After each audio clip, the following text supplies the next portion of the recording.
Hey y'all, I'm T the Brand, expert lash artist and coach. Welcome to my channel.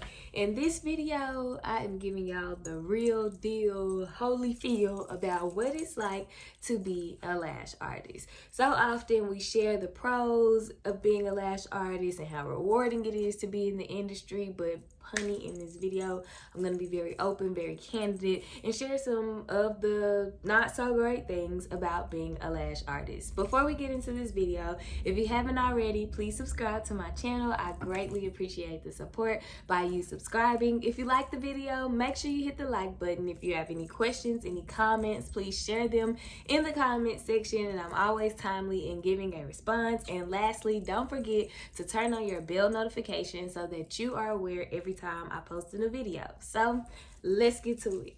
All right, y'all. So first things first, being a lash artist is expensive, especially in the beginning of your lash business journey. You have to pay for a training, and depending on who you train with, what all they're going to teach you, what all comes in your training kit or package, it can be super expensive. But with a proper trainer, on the other side of that coin, it'll be totally worth it when it's time for you to actually start lashing clients. But also, you have to buy products, and that was probably the most financially draining part of my lash journey, trying to find products that I liked, that my clients liked, that worked well, that were great quality, that yielded great retention results, and didn't make me work extra hard to use them. And when I say that, I'm mostly speaking in regard to tweezers and to lashes, because sometimes tweezers don't have good grip, and I wasted so much money buying tweezers because tweezers are not cheap. I wasted a lot of money buying tweezers, trying tweezers from different companies that didn't have good grip, which means my lashes weren't coming off the strip easily. I couldn't make my fans, and it was just horrible. And then when I did find a good company, well, now I gotta restock or load up on more good tweezers. So that was that. And then with lashes, now classic lashes, they don't really give me any kind of a hard time, but trying to find the right volume lashes, a struggle, okay? Because you're having to find lashes that are soft enough, find lashes that have the right curl. Now it'll say a C curl, but sometimes it can look like a D curl, just depending on the manufacturer or the vendor. So you have to really be cognizant and selective about the lashes that you pick. Not all lashes come off the strip easily. There are so many lashes that come off the strip all ugly and have rigid ends. They don't fan out well. So finding a brand that really worked for me was work and money and time and effort and all of that. So being a lash artist, it adds up. It does get expensive. Okay, so my next thing about why you shouldn't be a lash artist, or hard things about being a lash artist, because I won't ever discourage anybody from doing it. It is great and it is rewarding, but that ain't what we talking about. Being a lash artist is time consuming. In so many ways, it's time consuming. You have the time that you spend getting your content together, creating content, because it's more than just lashing. You have, in the beginning, when you are learning to lash and starting to take models and clients, it takes a long time to complete sets. Like when I first started, it would take me anywhere from 4 to 5 hours to complete one full set of lashes. I mean, there's so much that goes into learning how to do the actual skill that it's time consuming. It takes up a lot of time. Even when you get it down and you're a pro, you consider yourself an expert, it still takes time. I mean, it doesn't take as much time. So yeah, you're able to get more people in, but you are definitely there sitting, lashing for extended amounts of time. You're working on other pieces of your business for extended amounts of time. And yeah, you can quit and pick it back up and take breaks as you need, but you also have to keep in mind that when you're running a business on your own,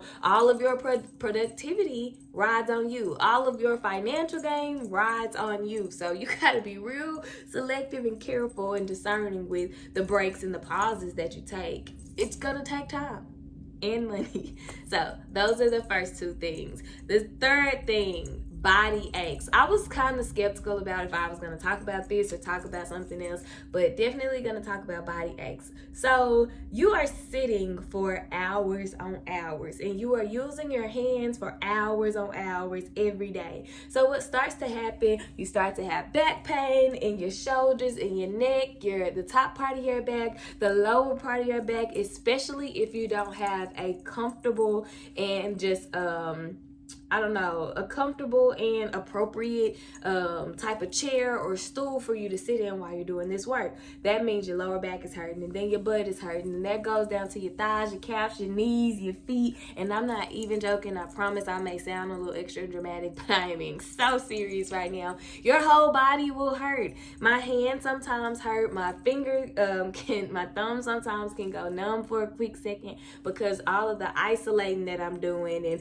all of the pinching from pulling the lash strips and pinching the lashes together to make my lash fans. That repetitive movement every day, all day, absolutely your hands are gonna get sore, and then your arms are gonna get sore, and there are body aches associated with being a lash artist. I always recommend that if you're a lash artist, get you a massage membership at a local massage spa or salon. Get you a chiropractic membership, because sitting and bending over and your neck being down and that doing all of that can really hurt your body, and your spine will start to form in an ugly kind of way. So you want to make sure that you are taking care of your body, getting your body realigned, readjusted. That's your back, your hips, your neck, everything. And then of course getting the massages to relieve some tension within your muscles, because girl, guy, it's going to happen. It's going to come.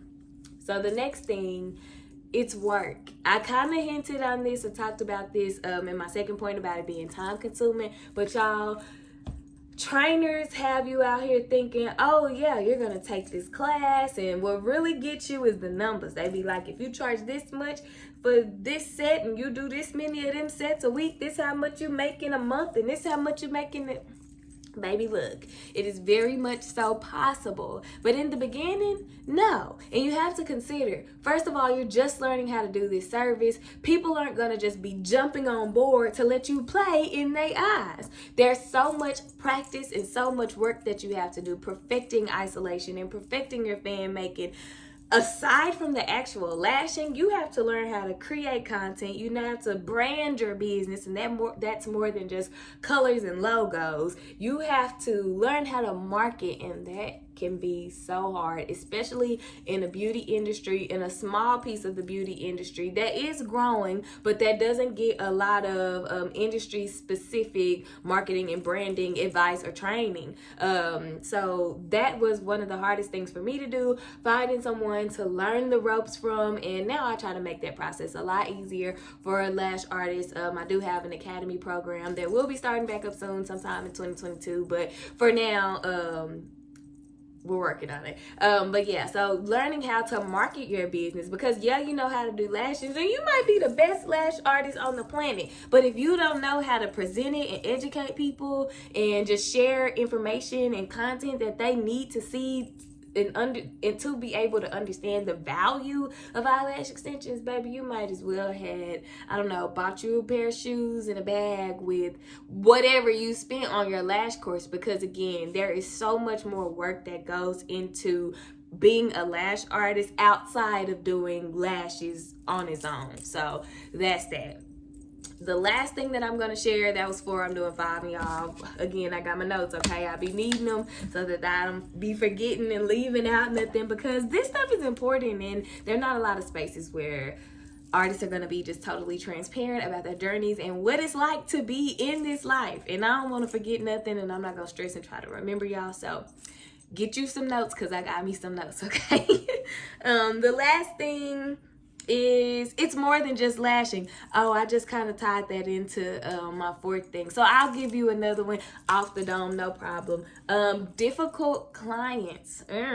Now, thank God I have not had to have too much experience with difficult clients, but I have had some difficult clients. I have had some rude clients, some slightly disrespectful clients, and it's just so not cool. Clients with such traits and characteristics, they can really suck the life out of what you're doing. It's already hard being a lash artist, doing lashes, trying to make sure you meet expectations, but to have someone be rude or people not respect your policies are so, I might need to do a policy video. Policies are so important. You need a policy for almost everything in your business. Policies protect you, they protect your client, and they're boundaries for your business, and they help you keep down and avoid a lot of stressful situations, difficult situations with clients when you stick to your policies. That's the thing. You can't just hold them accountable to your policies whenever you feel like holding them accountable to policies. You have to stick to your policies, enforce them all the time. That was something that I really struggled to do when I was first starting my business, because I'm such a nice person, and I want to help everybody and blah blah blah, and I want you to have your lashes done, and I want the clients, and I want the money. And baby, look, I will fire a client in a quick second, okay? Because you cannot disturb my peace, and you cannot disturb the fluidity in the functioning of my business. This business is already hard enough, and you're not finna come in here and have me stressed out because you want to show up late and you don't want to pay a late fee, or because you didn't cancel in time. Whatever the case may be, you need policies to help you manage difficult, disrespectful clients. They will come. I pray that they are very limited. I'm so thankful to God that I have not had to deal with too many situations where clients were a headache, but it does happen. And again, those policies do protect you. Some advice that I just want to give, I have a video on it that kind of shares this, but just real quick, when you are dealing with difficult clients, you have to remember that you have a business to run, so you cannot get with your clients and return the energy that they are giving you. It's okay to fire clients. It's okay to express yourself and your feelings, but you have to do it in a very tactful way. You have to stay calm and level-headed and really professional and business oriented, because at the end of the day, that client can say whatever they want to say about you and your business, and it's so hard to build a reputation, and it takes no time for it to be torn down and shredded. So make sure that you are keeping private matters private within your business when you're dealing with difficult and disrespectful clients. You be true to who you are, and I hope that who you are is a very professional, tactful, and kind person, so that you can flourish in business. So y'all, those are all of the little reasons that I have as to why being a lash artist is great, but it's also a lot of hard work and just the back door that we don't share often about being in the industry. So if you have any questions, if you have any comments, if you can relate to any of this, if you experienced any of it, let me know in the comments, and I love engaging with y'all, and of course I'm happy to respond. If you like this video, please hit the like button. Make sure that you subscribe to my channel. I really appreciate the support that you show through your subscription, and don't forget to turn on your bell notification button so that you know the next time that I post a video. That is a wrap for this video, y'all, and I will see y'all in the next one.